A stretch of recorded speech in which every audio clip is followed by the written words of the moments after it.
Lecture number 5 है ना I think, coordination compound.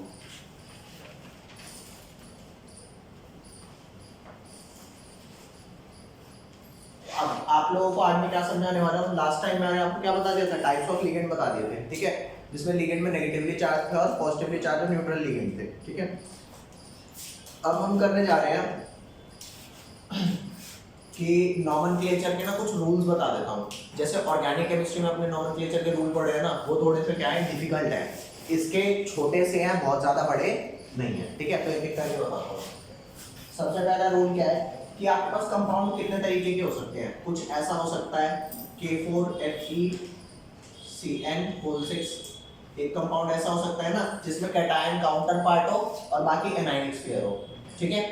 एक कंपाउंड ऐसा हो सकता है आपका कि CONH3 कैटायनिक स्फीयर और बाहर क्या हो, एनायनिक काउंटर पार्ट। या फिर एक कंपाउंड ऐसा हो सकता है CONH3 और यहाँ पर आ गया CrCN6, ये आ गया कैटायनिक और एनायनिक पार्ट। तो आप इन तीनों में से कोई भी कंपाउंड का नामकरण करोगे ना, कैटायन का नामकरण पहले लिखोगे और एनायन का बाद में, ओके। तो यहाँ पर पहला रूल लिख लो, cation will be named first, cation will be named first, then that of anion। इसमें कोई दिक्कत? सेकंड, आप देखो, आप अगर इसकी बात करो कि चलो यहाँ पे आपका कैटायन काउंटर पार्ट था, तो आप नाम लिखोगे, कैटायन का नाम लिखोगे पोटेशियम। क्या लिख दोगे? पोटेशियम। अब जब आप स्फीयर का नामकरण करोगे तो स्फीयर में आपने मेटल पहले लिखा है या लिगेंड पहले लिखा है? मेटल पहले लिखा है ना। मतलब अगर मैं बात करूं मॉलिक्यूलर फार्मूले के अंदर, जो आपका चाहे एनायनिक स्फीयर हो चाहे कैटायनिक स्फीयर हो, मेटल पहले लिखा जाता है या लिगेंड? मेटल पहले लिखा जाता है। लेकिन जब आप नामकरण करोगे ना किसी भी स्फीयर का, चाहे वो कौन सा हो, एनायनिक हो चाहे वो कैटायनिक हो, मेटल पहले नहीं लिखूंगा, पहले लिगेंड्स के नामकरण करूंगा। नाची लो भाई सब पहले बड़ बात में लेके क्या ध्यान दे। तो ये बात समझ में आई कि नहीं आई? K4 आपका क्या है? मेटल, ठीक है। और ये आपका क्या है? Anionic sphere. मान गए? यहाँ पे ये क्या है? ये आपका कैटायनिक स्फीयर है और ये क्या है? Anionic counter part. तो दोनों केस में किसका नामकरण पहले होगा? कैटायन पार्ट का, then followed by anion part, ठीक है। अब इस वाले केस में आपका क्या होगा? इस वाले केस में आपका होगा मेटल आपने नामकरण कर दिया, उसके बाद आप नामकरण किसका करोगे? एनायनिक स्फीयर का ना। तो एनायनिक स्फीयर का कोई से भी स्फीयर का, चाहे एनायनिक हो चाहे कैटायनिक हो, लिगेंड का नाम पहले लिखा जाएगा फॉलोड बाय मेटल। ये बात समझ आई कि नहीं आई? आ गई ना? इसी को पहले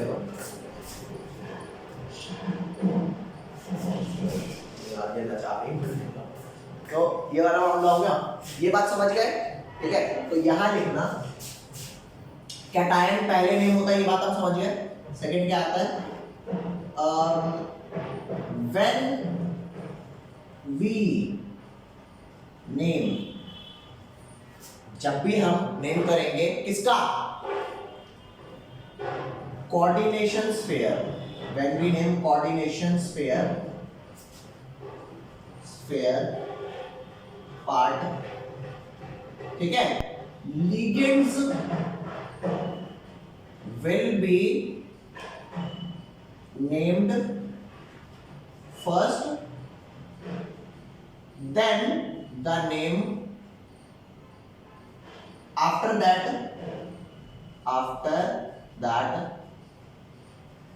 the name of metal will come. After that the name of metal will be written, will be written। English देख लेना भाई, इस बात में कोई लोचा तो नहीं है ना कि पहले हम किसका नामकरण करेंगे? पहले हम लिगेंड्स के पहले लिख देंगे, ठीक है। और अगला थर्ड, इसमें से एक भी वर्ड अगर ना समझ आए प्लीज बताना मेरे को, ठीक है। क्योंकि नॉमेनक्लेचर इसका अगर मैं बात करूं ना, ऑर्गेनिक के नॉमेनक्लेचर, अगर ऑर्गेनिक का नॉमेनक्लेचर इतना सारा है ना तो इसका इतना भी नहीं है, इसका बिल्कुल कम है, ठीक है। नेक्स्ट अगला जो है आपका, आपने ये कह दिया कि ठीक है मैं जिस भी स्फीयर का नाम करूंगा, जैसे मान लो ये कैटायनिक स्फीयर है मेरा, तो ये स्फीयर है ना, तो पहले मेटल का नाम लिख दूं या फिर पहले लिगेंड्स का नाम लिखूं फिर मेटल का? पहले लिगेंड्स का फिर मेटल का। इसमें भी यही होगा, पहले लिगेंड्स का फिर मेटल का। इस वाले केस में क्या होगा, पहले मेटल फिर एक स्पेस छोड़ेंगे, लिगेंड्स देन मेटल। जब भी मैं स्फीयर का नामकरण करूंगा तो पहले किसका नाम लिखूंगा, लिगेंड्स का, फिर किसका लिखूंगा, मेटल्स का, ठीक है। और इस वाले केस में क्या होगा, पहले लिगेंड का नाम फिर इस मेटल का नाम, ठीक है। हाँ बता, तीनों है तो है, अगर तीनों है तो क्या तीन हो तो लिगेंड्स भी मेटल भी और होगी कौन, मतलब कौन, कोई नहीं, अभी तेरा को जो क्वेश्चन है ना वो भी कन्वर्ट हो जाएगा आंसर में। तो ये दो रूल समझ आएगी नहीं है, ठीक है। अगर नहीं भी आएगा समझ, मैं कहता हूँ अगर आपको 10% भी ये समझ आया ना तो बाकी का जो पार्ट है वो भी खत्म हो जाएगा। अच्छा एक चीज और पता है, मेटल आपका एनायनिक स्फीयर में भी है और मेटल आपका कैटायनिक स्फीयर में भी तो हो सकता है, ठीक है। तो यहाँ लिखना when metal is present in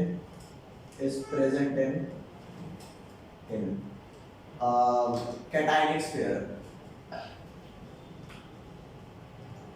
अरे मानते हो, जब भी आपका मेटल किसी कैटायनिक स्फीयर में प्रेजेंट है ना तो मेटल का वही नाम होगा जो है, ठीक है। जैसे बता रहा हूं, जो मान लो मेरा नाम है कुछ भी, मेरा नाम आलोक है, ठीक है। तो सिंपल बोला जाए तो आलोक है, और अगर भोजपुरी में बोलेंगे तो पता है क्या बोलेंगे, आलोक को वाह ठीक है। खुशी को अरे खुशिया, हिदायत को अरे हिदायत वाह वाह वाह लगा देंगे। तो समझ, जब तेरा मेटल किसी कैटायनिक स्फीयर में है तो कोबाल्ट है तो कोबाल्ट, आयरन है तो आयरन, निकेल है तो निकेल, अरे जो नाम है वही लिख दिया ना।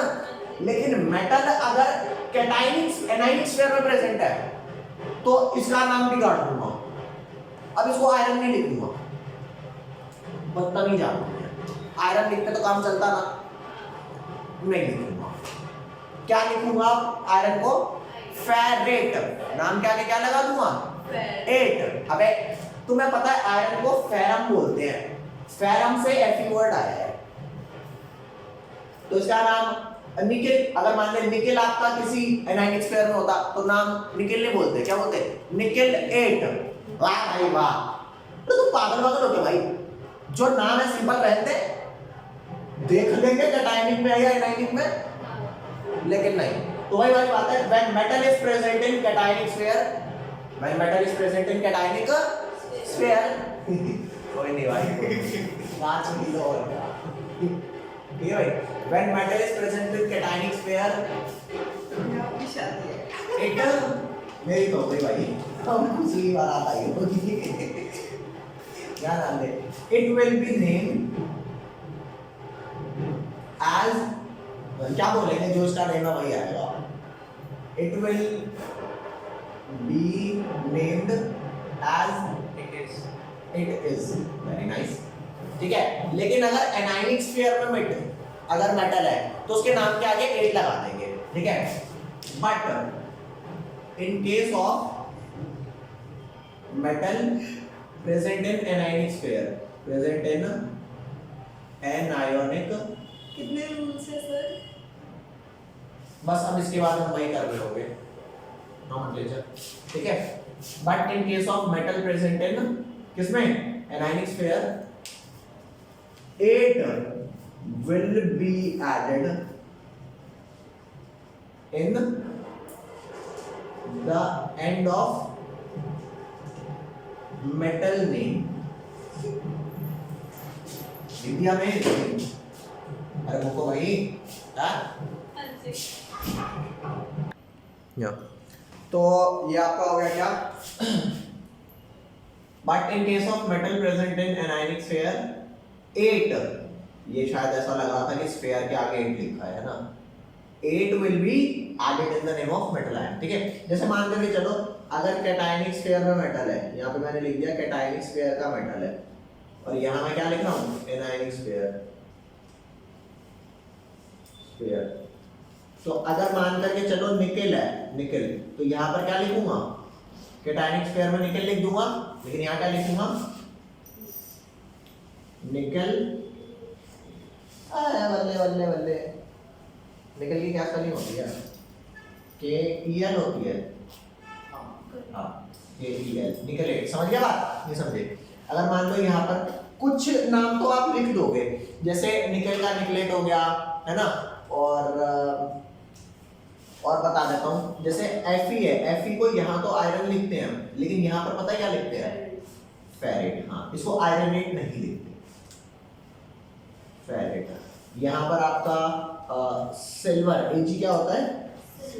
जिसमें G आता है वो गोल्ड नहीं है, ऐसे याद रखो, ठीक है?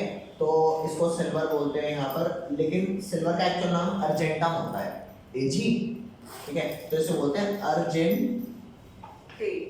वेरी नाइस, ठीक है? और यहाँ पर अगर गोल्ड होता तो यहाँ पर तो गोल्ड ही लिख देते, यहाँ पर गोल्ड का नाम होता है ऑरम, AURUM, है ना?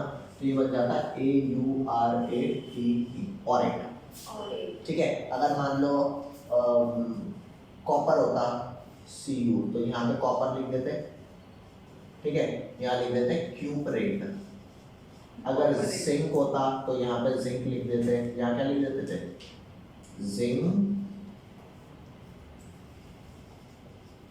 Is that clear? डन कर दो, जल्दी लिखो इस वाले मामले को, फिर आगे करा रहा हूँ। अब नॉमेनक्लेचर ही कराऊंगा, मिटा दो भाई ये। यहाँ तक कोई लोचा हो तो बताओ, जल्दी बताओ। नहीं। अब नॉमेनक्लेचर करते हैं, किताब निकाल लो।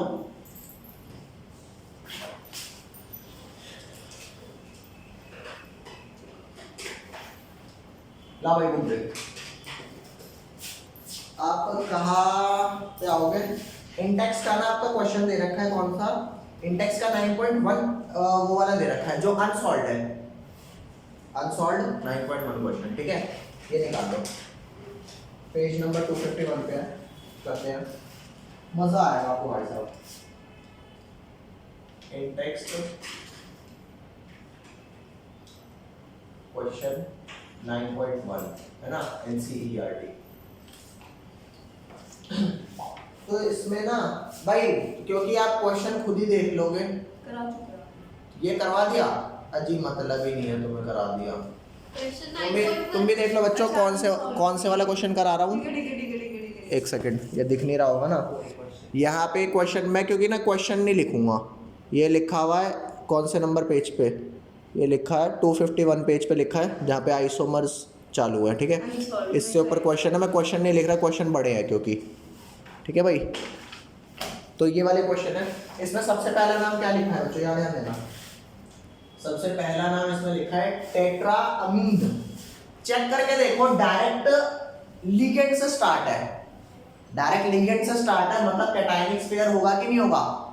अरे कैटायन नेम फर्स्ट किया जाता है, तो कैटायन नेम फर्स्ट किया जाता है तो लिखते ना कोई नाम, आयरन निकल कोई लिखते नाम, पोटेशियम लिखते, लेकिन इन्होंने तो वो पहला नाम लिखा नहीं, तो मतलब कि कैटायनिक स्फीयर होगा जिसमें मेटल और लिगेंड्स होंगे, तो लिगेंड्स को पहले नाम कर दिया, तो क्या लिखा है? टेट्रा अमीन लिखा है। तो टेट्रा अमीन का क्या मतलब हो गया? अमीन के ऊपर कितना चार्ज हो गया भाई? अमीन वैसे 0 चार्ज का होता है, ठीक है? और अमीन पे ब्रैकेट लगाने का मतलब ये है कि जो अमीन लिगेंड बना है, क्या ये एक से ज्यादा एटम से बना है? नाइट्रोजन और हाइड्रोजन से ना, तो हर वो लिगेंड जिसपे 2 से 1 से ज्यादा एटम यूज हुआ, वहां पे ब्रैकेट लगेगा। अब क्योंकि टेट्रा अमीन है मतलब 4 यूज हुआ है, तो 4 अमीन यूज कर दिया। आगे पढ़े क्या लिखा है? Tetra amine die aqua, die aqua मतलब वाटर कितने हैं? 2, H2O 2, और उसके बाद क्या लिखा है? कोबाल्ट। लिगेंड का नामकरण कर दिया, फिर जो कोबाल्ट लिखा है ना वो इसका मेटल होगा, क्योंकि पहले लिगेंड्स लिखे जाते हैं फिर मेटल, लेकिन फॉर्मूले में मेटल पहले लिखा जाता है। अरे जब मॉलिक्यूलर फार्मूला लिख रहे हो तो मेटल पहले लिखते हैं ना, अरे बोलो, तो ये लिख दिया। अब आप बताओ कोबाल्ट पे चार्ज कितना दे रखा है इन्होंने? 3 दे रखा है। अरे बहुत दे, कोबाल्ट पे बेटा दिखा दो, इसे दिखा दो, तुम में से किसी की किताब नहीं है? अरे भाई किताब खोल लो यार। तो कोबाल्ट पे 3 चार्ज दे रखा है, तो कोबाल्ट का चार्ज मैं +3 मान लूं, अमोनिया पे चार्ज 0 होता है, वाटर पे चार्ज 0 होता है, तो +3 0 0, ओवरऑल चार्ज कितना बेटा? +3 बैठ गया, तो इसके ऊपर कौन सा चार्ज आएगा फाइनल? +3। तो ये आपका होगा कैटायनिक स्फीयर। अब इसके बाहर क्या लिखा है? क्लोराइड लिखा है। हाँ बोल सकती है, बोल। चार्ज प्लस होता है। देखो कोबाल्ट पे कोई चार्ज होगा, मान ले मैं बता रहा हूँ, मान ले अमोनिया पे भी कोई चार्ज होता, मान ले इस पे भी कोई चार्ज होता, तो सबका चार्ज में प्लस करके जो नेट चार्ज आता है ना, वो नेट चार्ज इसका ओवरऑल चार्ज होता है। अगर माइनस में आता तो यहाँ पे -2 -4 -8 जो भी आता है वो लिखते हैं, ठीक है। तो कोबाल्ट का +3 चार्ज है, अमोनिया का 0 है, वाटर का 0 है, तो ओवरऑल चार्ज 3 आया। अब काउंटर पार्ट में क्या लिखा है? क्लोराइड लिखा है। क्लोराइड पे कितना चार्ज होता है? Cl पे -1। तो कितने क्लोराइड लगाऊं ताकि +3 बैलेंस हो जाए? 3 लगाऊं, तो मैं यहाँ लिख दूंगा Cl3। ये बात समझेगी नहीं समझे? अब एक Cl -1 होता है तो 3 Cl -3 हुए कि नहीं हुए? तो +3 -3 से बैलेंस। तो कुल मिला के ये जो कंपाउंड है फाइनली कैसे लिखा जाएगा? ऐसे नहीं लिखा जाएगा, यूं लिखा जाएगा CO NH3 वाटर 2 ये ऐसा, और यहाँ Cl3। Is that clear? बोलो, ये फर्स्ट पार्ट हो गया। सेकंड पार्ट देखो क्या लिखा है। सेकंड पार्ट में आपका सबसे पहले नाम क्या लिख दिया? पेज नंबर क्या है? 251। निकालना एक सेकंड रुक जाओ। इसमें है नहीं। हाँ पूछ ले। अगला नाम देखना। अगला नाम जैसे मान लो लिखा है पोटेशियम, डायरेक्ट पहले पोटेशियम मेटल लिख दिया। डायरेक्ट पोटेशियम लिखने का मतलब है बाहर आपका पोटेशियम आ गया होगा, ठीक है। मतलब ये काउंटर पार्ट हो गया और एनायनिक स्फीयर है। तो अब एनायनिक स्फीयर में क्या है? टेट्रासाइनाइडो। साइनाइडो क्या होता है? Cn। अरे साइनाइडो क्या होता है? Cn। तो टेट्रा का मतलब कितना हो गया? 4 साइनाइडो हो गए। और उसके बाद क्या लिख दिया सीधा? निकलेट। निकलेट का क्या मतलब हुआ? निकल हुआ। तो टेट्रासाइनाइडो निकल Ni। और Ni पे कितना चार्ज दे रखा भैया ने? 2। तो Ni का कितना चार्ज हो गया? +2। और Cn पे क्या चार्ज होता है? -1। तो 4 है ना, तो -1 के हिसाब से 4 है तो कितना हो गया? -4। तो ओवरऑल चार्ज कितना आया? -2 +2 और -4। तो इस पूरे पे क्या चार्ज आ गया भाई? -2। तो -2 को बैलेंस करने के लिए कितने प्लस चार्ज चाहिए? 2 चाहिए। तो पोटेशियम पे 1 + 1 चार्ज होता है, तो कितना पोटेशियम डालूं? 2। ये अच्छा, ये खुद से डाल रहे हैं हाँ जैसे Cl में 3 डाले। बिल्कुल। तो ये अब ऐसे ना लिख के हम कैसे लिख देंगे इसको? K2 और यहाँ पर Ni, यहाँ Cn होल ट्वाइस, नहीं 4 है ना। हाँ जी। हाँ, तो ये हो गया आपका होल 4 और ये आप बंद कर दोगे ऐसे, ये और बस हो गया। समझ गया ना? -2 + 3 ये सब लिखना नहीं है नहीं। क्योंकि ये कैंसिल हो गए। क्यों नहीं लिखना ये समझो। एक बात बताओ, जब तुम मैग्नीशियम क्लोराइड लिखते हो तो क्या तुम Mg+2 और Cl2 -2 ऐसे लिखते हो या सीधा यूं लिखते हो MgCl2? तो ये भी तो वही है, केटायन पार्ट है ना, इन पार्ट। बस ये है कि यहाँ पर इंडिविजुअल आयंस होते हैं, यहाँ पे कॉम्प्लेक्स है। अभी समझे? Very nice. इसे जल्दी से लिखो, नेक्स्ट पार्ट करा रहा हूँ। हाँ भाई, कोई डाउट हो तो बताओ इसमें। हमें पता कैसे चलेगा Cn पे -1 चार्ज है? Cn पे -1 है या वाटर पे है या नहीं अमोनिया पे? ये आपको पीछे मैंने लिगेंड्स लिखवा रखे हैं, लिखवाए ना। पीछे लिगेंड्स पे जाओ और चेक करो कि इन पे मैंने क्या क्या चार्ज लिखा हुआ है। Cn पे चेक करें एक बार। Cn माइनस लिखा है ना, तो माइनस का मतलब -1 है। देख जहाँ पे मैंने एक लिगेंड लिखवा रखा होगा ऑक्जेलेटो C2O4, उस पे लिखवा रखा होगा -2 चार्ज। तो जिस पे, और अगर मान ले कहीं पे वाटर लिखा हुआ है, मैंने एक्वा लिखवाया तो उसमें कोई चार्ज नहीं लिखवाया, मतलब 0 चार्ज है। तो समझ गए आप? तो ये बात कह दो। तो अब कोई बोले कि यार Cl पे क्या चार्ज होता है, तो यार Cl पे -1 चार्ज होता है, मानते नहीं मानते? तो ये बात तो हमारे को बीइंग अ केमिस्ट इतना तो पता होगा ना, ठीक है। जल्दी लिखो इसे।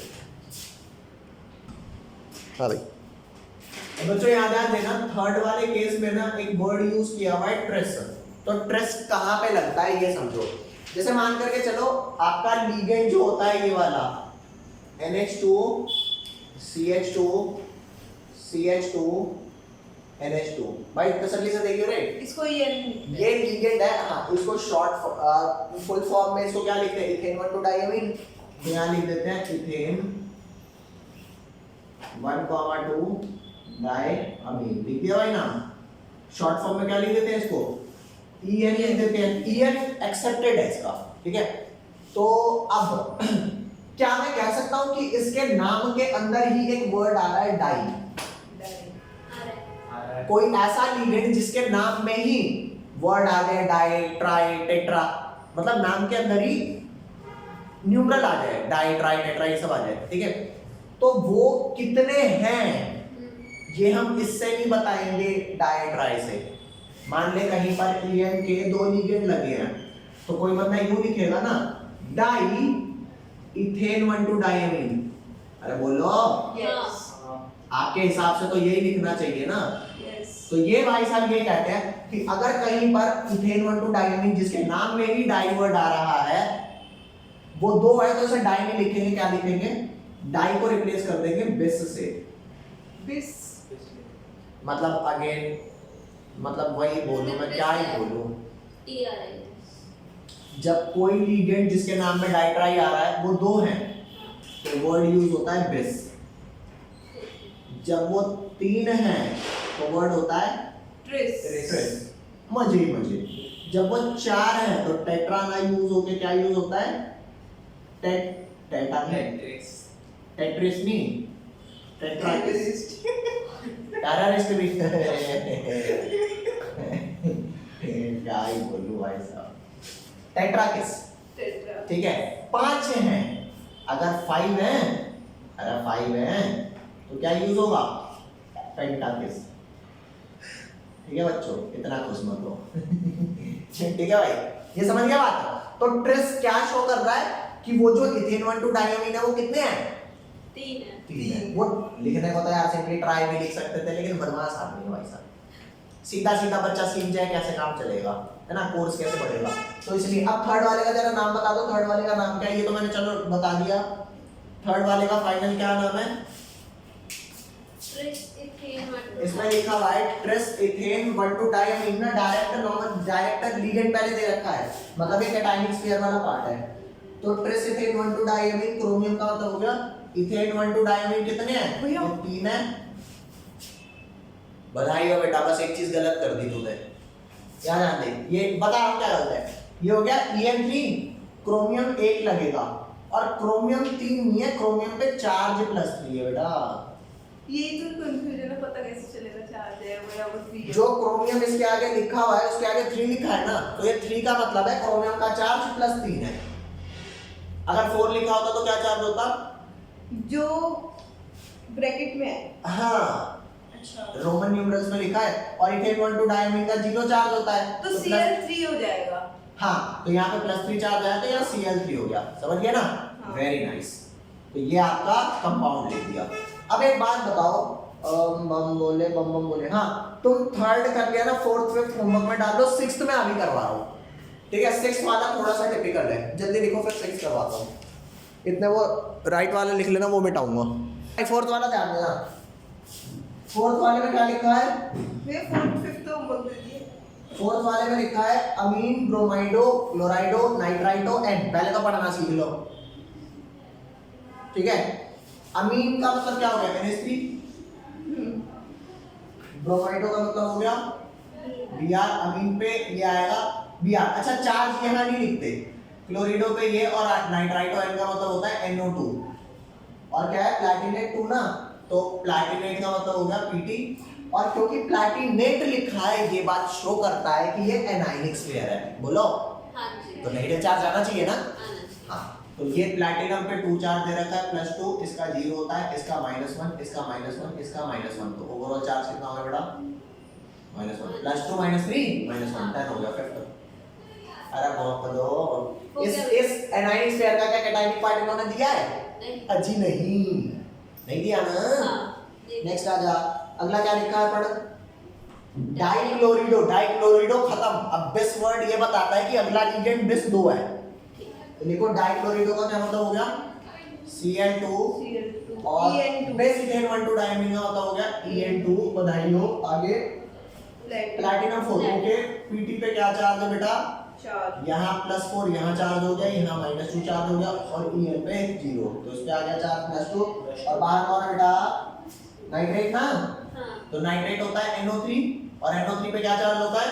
-1 तो कितना नाइट्रेट है 2, तो ये आपने ऐसे लिख दिया PT Cl2 En2 और ये इसके बाद क्या लिख दिया NO3 whole twice। कोई लोचा? प्लीज टेल मी किस एनी लोचा। अगला वाला बता दूं, अगले वाले में बड़े मजे आएंगे। पहले क्या लिखा है आयरन 3 लिख दिया।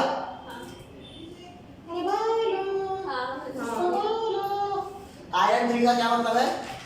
आयरन 3 का मतलब है आयरन Fe जो है उसको +3 चार्ज है। हाँ। ओके, तो यहाँ पे आयरन पे मैं डाल दूं फिलहाल के लिए +3 चार्ज, वैसे डलेगा नहीं।